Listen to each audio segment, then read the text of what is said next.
मीनू की अभी जेठानी से कुछ तकरार सी हो गई और कसमसाती हुई मीनू ने रसोई से कल लाया हुआ मक्खन का पैकेट और सूखे मेवे का डिब्बा उठाया और संभाला भुनभुनाती हुई अपने कमरे में ले आई।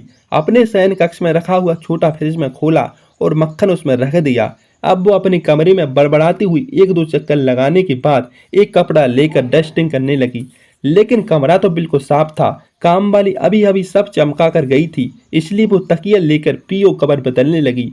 फिर उसने अपने आप ही बात करने लगी। हद है, जेठानी नौकरी भी करती है और घर का रौब भी जमाती है।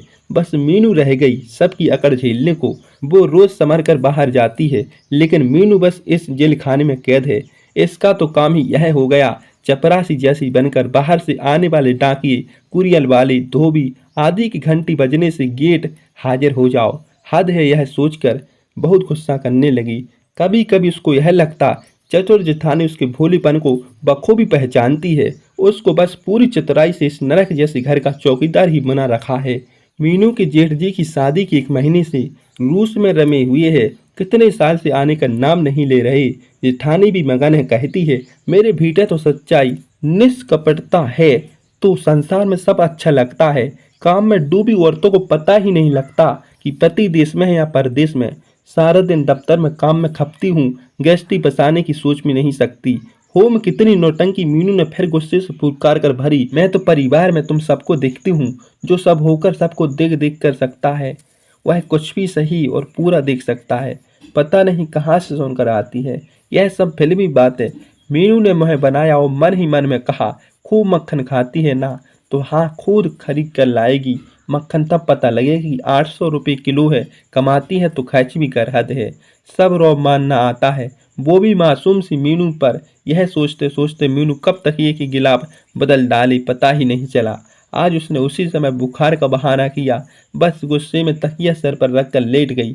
मीनू के पति के सुबह 7 बजे ही बेटे मीनू के दफ्तर को रवाना हो गई। उनको साइट पर काम देखते हुए जाना था, मगर अब इस समय जेठानी का दफ्तर जाना था। वो जरूर मक्खन की खोज में रही होगी, सोचकर मीनू गुस्से में पड़ी रही। आधा घंटे बाद जेठानी थाली पर उसकर लाई। उसको उसी कमरे में नाश्ता थमाकर चाबी देकर चली गई। गर्मा गर्म पोहे और पकौड़े इससे जीत गए। वो बिस्तर पर उठी और हद है कह मीनू ने गर्मा गर्म नाश्ता मजे लेकर खाया और अब पूरी तरह से बुखार का त्याग कर दिया। ऐसे ही सब बिल्कुल लाइन पर रहने तो भी अपनी विजय फूली नहीं समा रही थी। उसी पागल समझ रखा था कि सबने वो जब रसोई में आई यह देखकर बहुत खुश हो गई कि रसोई में पूरी साफ है, जमी हुई है। वह मन ही मन ऐसा बोलते हुए मीनू ने मक्खन का पैकेट और सूखी मेवी दोनों ही इस जगह पर वापस सलीके से रख दिए। घड़ी में समय देखा और गर्दन हिलाकर जुट गई। वो जानती थी आज बेटे का हाफ डे है, बस 1 घंटे में लौटने वाला है। इसलिए मीनू ने स्वादिष्ट कड़ी चावल तैयार किया, मन से पकाया और बेटे के साथ स्वाद लेकर खाया।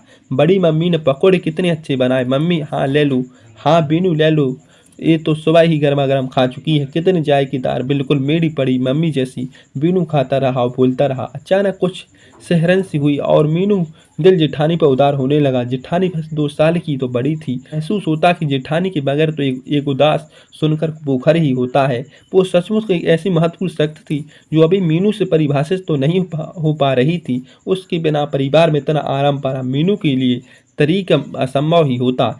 सोचते सोचते वह याद आया कि उसकी जेठानी यहाँ बिल्कुल अकेली महिला है और करोड़पति और समस्त 4 नौकर रखकर ठाठ से अकेली रह सकती है।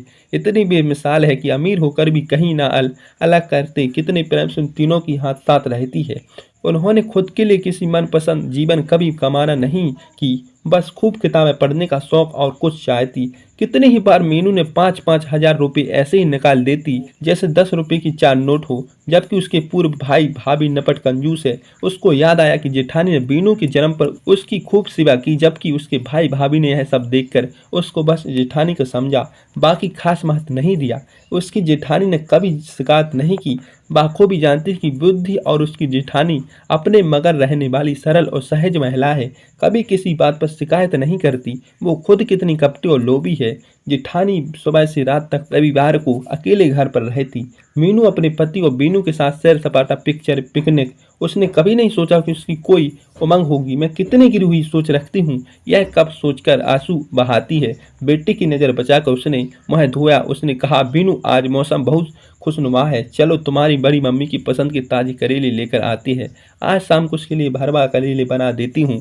तुम्हारे लिए पनीर पराठा। पनीर पराठा, वाह मम्मा। आज 8 साल बाद मीनू झूम झूम कर नाचने लगा और रसोई में एक थैला लेकर आ गया। मम्मी आपकी सेवा के लिए तैयार हूँ। मीनू हंस पड़ी और फाइल्स निकाल लिया। अब दोनों घर निकल पड़े।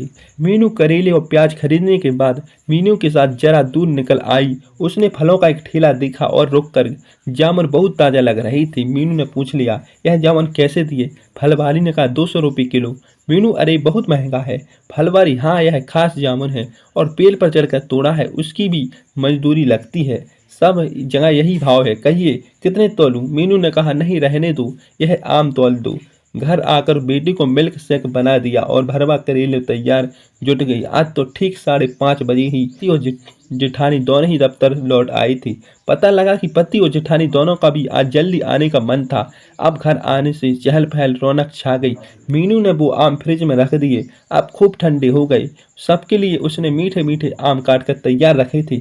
मीनू ने देखा पति जेठानी की जामुन ले आई थी। यह देखकर उसकी आंखों आंसू आ गई, क्योंकि उसका जामुन खाने का बड़ा मन था, पर अधिक भाव होने का कारण उसने नहीं लिए थे। सब खुश थे, मगर मीनू की जेठानी तो इसलिए खुश थी, रसोई में पक रही पसंदीदा कड़वे करेले घर भर मीठी खुशबू खिल रही थी और मीनू को वो सुबह वाली तकरार और भयंकर गुस्से नमो निशान इस समय मिट चुकी थी।